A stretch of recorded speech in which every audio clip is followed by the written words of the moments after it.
යංච වික්ඛවේ රත්තින් තථාගතෝ අනුතරං සම්මා සම්බෝධින් අபிසම්පුජ්ජති යංච රත්තින් පරිනිබ්බයති යං ඒතමස්මින් අන්තරේ වාසති ලපති නිද්දසති සබ්බන්තං තතේව හෝති නොඅඤ්ඤතා තස්මා තථාගතෝති උච්චති මා මගේ මුවින් දේශනා කළ පනෝපු ප්‍රකාශ කළ සියල්ල එසේම වෙනවා වෙන්නේ නැත්තේ නෑ කිසිවක් වෙනස් වෙන්නේ නැහැ. නිසයි මට තථාගත කියන්නේ කියලා බුදුරජාණන් වහන්සේ සිංහනාද කරනවා. බුදුරජාණන් වහන්සේගේ ශ්‍රී මුඛයෙන් දේශනා කරපු මොනවද ස්වාමීන් වහන්සේ වෙනස් නොවි තියෙන්නේ?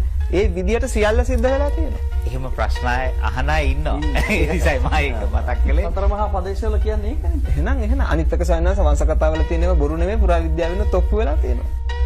අනිත් එක තමයි ඔබතුමා අර කිව්වේ ත්‍රිපිටකයට මේ අතින් එකතු වෙන්න බැරිද? කොටස් හැලෙන්නේ නැද්ද? මේවා මේ ග්‍රන්ථාරූඪ කලේ අපි නෙමෙයි. ප්‍රභේද ප්‍රතිසම්පදා පාරප්‍රාප්ත සකල පරියාප්තිදා ත්‍රිපිටකධාරී ෂඩවිඤ්ඤ මහා ශීනාශ්‍රවයන් වහන්සේලා.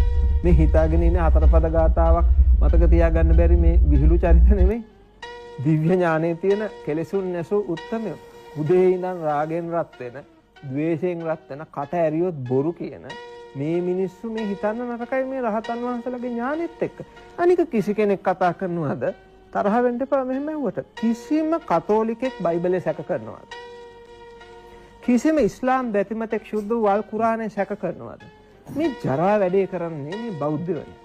මොකද්ද අපිට මේක සැක කරන්න තියෙන අයිතිය? මම හිතන්නේ භගවත් ගීතාව කවුරුවත් සැක කරන්නේ නැහැ හින්දු. ඒ දේව භාෂිතේ විදිහටම පිළිගන්නවානේ. මේ ඔක්කොම තියෙන බෞද්ධයන්ටනේ. මෙහෙම විකාර කතා කර කර දවසින් දවස කොහෙටද මේ යන්නේ අගාධයටනේ ගහ මරාගෙන.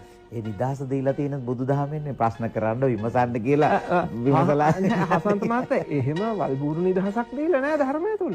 එහෙනම් අපි ධම්මං සරණං ගච්ඡාමි කියන්නේ කොහොමද? ධර්මයේ සැක කරලා. එහෙනම් තෙරුවන් සරණ යන්න කලින් මේක පරිවේෂණයට ලක් කරන්න. ලක් කරලා පස්සේ ධම්මං සරණං ගච්ඡාමි කියන්නේ.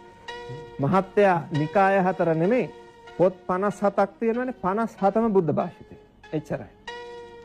ඒසා ඥාති ဒ ුතියම්පි තතියම්පි. එච්චරයි කියන්නේ. මහාවංශ ටීකාවේ දැනන් හිටිය අනාගතයේ වගේ විකාර චරිත පහළ වෙන බව. ඒ නිසා උපමා වලින් උදාහරණ වලින් දීලා තියෙනවා අනාගතයේ ඔන්න අහන්නේ ප්‍රශ්න දෙකයි. පුද්ගල දෙන්නේ.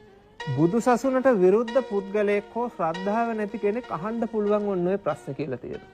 එතකොට ඔය ප්‍රශ්න අහන්නේ ඔක්කොම මෙන්න මේ ආකාරයේ දෙජාතිය පුද්ගලයෝ. එක්කෙනෙක් තමයි අස්සද්දෝ හෝති. අනිවාර්යෙන් ඔය ශ්‍රද්ධාව නැති කෙනා දුස්සීලෝ හෝති. දුස්සීලෙක් වෙන්න ඕනේ. සීලයක් නැති කෙනෙක් වෙන්න ඕනේ.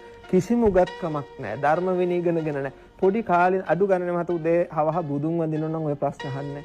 බුදුරජාණන් වහන්සේ කවුද කියලාවත් දන්නවනම්. ඒ නිසා අපේ අධ්‍යාපන ප්‍රතිපාටිය තුලින් තමයි ඔය චරිත බිහි වෙලා තියෙන්නේ. මොකද සමාජයේ ඉන්න හැමෝම